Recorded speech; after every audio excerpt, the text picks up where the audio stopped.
Hi everyone, I am Medha. Currently I am working as RRB clerk. I hope आप लोग exam की तैयारी में लगे होंगे। नोटिफिकेशन भी आ चुका है, सबने देख लिया होगा। फाइनली आज आरआरबी पीओ क्लर्क की स्ट्रेटजी लेकर आई हूँ। बिगनर बहुत ही ध्यान से देखेंगे इस वीडियो को, क्योंकि यह बहुत इंपॉर्टेंट होने वाला है आपके लिए। अगर हम बात करें, अभी चल रहा है सितंबर, तो सितंबर, अक्टूबर, नवंबर मिड में आरआरबी पीओ का एग्ज़ाम है और दिसंबर में आरआरबी क्लर्क का। तो वही अप्रॉक्स 70 डेज अभी बचे हैं। जो भी करना है इसी टाइम में प्रिपरेशन कर लेना है।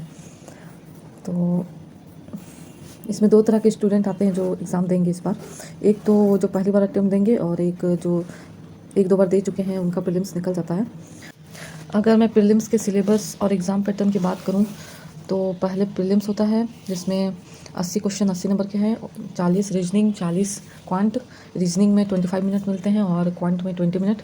Total composite time 45 minute. तो एग्ज़ाम तो ज़्यादा देर का नहीं है। एग्ज़ाम में तो और भी बहुत जल्दी टाइम ख़त्म हो जाता है, पता ही नहीं चलता।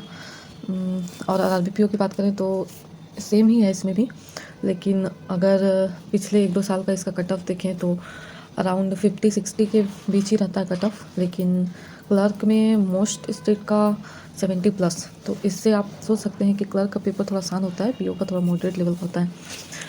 अब दोनों सेक्शन की बात करेंगे। पहले क्वांट में कैसे करना है उसको समझ लेते हैं।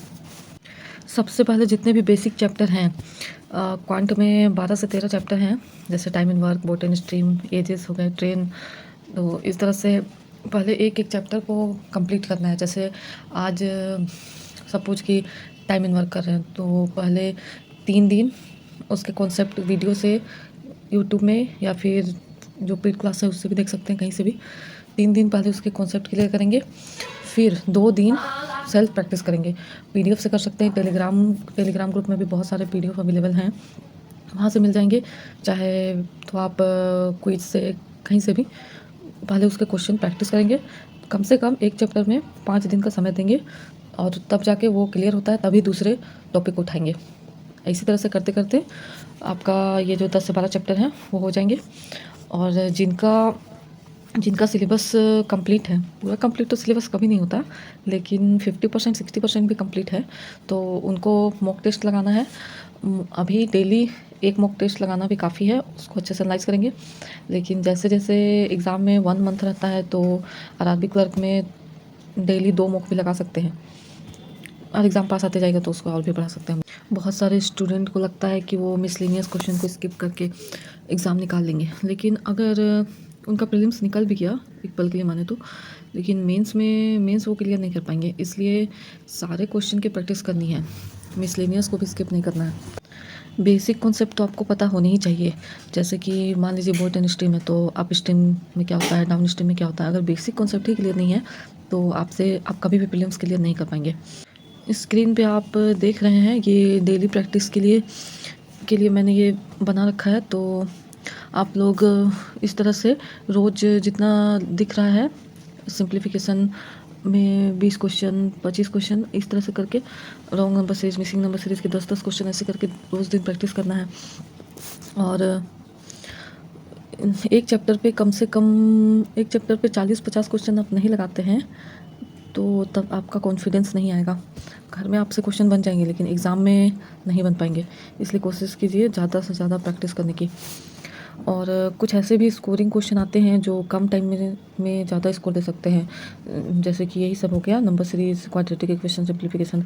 तो इसका डेली प्रैक्टिस इसलिए ज़रूरी है क्योंकि स्पीड इसमें आ जाए। बनाने का तो लगभग सारे स्टूडेंट बना लेते हैं, लेकिन कौन कम टाइम में बना पाता है, ये ज़्यादा इंपॉर्टेंट है। इसलिए जब तक आपका एग्ज़ाम नहीं निकल जाता कोई भी, तब तक इसे लेके ही चलना है, एक दिन भी स्किप नहीं करना है। ये बहुत इंपॉर्टेंट सेक्शन है और इसमें गलती तो होना ही नहीं चाहिए, क्योंकि ये आसान भी रहते हैं। जो लोग अभी बिगनर हैं, जो पहली बार एग्ज़ाम देंगे, वो पहले बहुत सारे टॉपिक टेस्ट की प्रैक्टिस करेंगे, उसके बाद सेक्शनल टेस्ट लगाएंगे, और उसके बाद ही मॉक टेस्ट में स्विच करेंगे। क्योंकि आपने अगर नहीं कुछ पढ़ रखा है, सिलेबस आपका 50% भी कंप्लीट नहीं है, और मॉक टेस्ट देंगे तो आपका नंबर बहुत ही कम आएंगे, फिर डीमोटिवेट फील करेंगे। इससे अच्छा है कि आप स्टेप बाय स्टेप आगे बढ़ें। और जो लोग का सिलेबस कंप्लीट है, वो लोग को तो कोई दिक्कत नहीं, वो लोग मॉक टेस्ट लगा सकते हैं, लेकिन उसे एनालाइज करना भी उतना ही ज़रूरी है। अब बात करेंगे रीजनिंग सेक्शन की। इसमें भी 4 से 5 पजल आते हैं। कोडिंग डिकोडिंग के कुछ क्वेश्चन होते हैं, कुछ अल्फ़ान्यूमेरिक सीरीज़, सिलॉग्स, इनइक्वालिटी। तो इसमें भी सबसे पहले अपना बेसिक कॉन्सेप्ट जो है उसको क्लियर करेंगे। उसके बाद डेली क्वेश्चन की प्रैक्टिस करेंगे और बहुत ही बेहतर ढंग से इसे एनालिसिस भी करना है, तभी आपके मार्क्स बढ़ेंगे। आरआरबी क्लर्क का जो पेपर होता है वो मैं समझती हूँ कि बैंकिंग एग्ज़ाम में सबसे इजी इसी का पेपर होता है। तो आसान होता है तो सबके लिए होता है और सब कोशिश करते ही हैं। तो इसमें क्या ज़रूरी है, इसमें ज़रूरी है स्पीड। स्पीड और एक्यूरेसी दोनों। अगर आपका स्पीड है और एक्यूरेसी नहीं है, 2-3 क्वेश्चन भी आपके गलत हो गए तो आप बहुत नीचे गिर सकते हैं। तो कोशिश कीजिए कि स्पीड भी रहे और एक्यूरेसी भी बनी रहे, क्योंकि बहुत कुछ स्टेट ऐसे भी हैं जहाँ 75 प्लस भी कट ऑफ जाते हैं। तो ऐसे में कंपटीशन बहुत हो जाता है। ऐसे भी आप जान ही रहे हैं कि अभी कंपटीशन कितना ज़्यादा है, सीट कम आ रही है और लोग फॉर्म फिलअप ज़्यादा कर रहे हैं।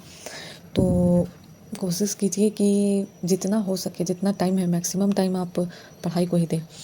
अगर वीडियो थोड़ी सी भी हेल्पफुल लगी होगी तो चैनल को सब्सक्राइब कीजिएगा और इसी तरह की जो भी आप लोग को डाउट है कमेंट सेक्शन में लिखिएगा और उसके ऊपर मैं वीडियो बनाने की कोशिश करूँगी। Thank you.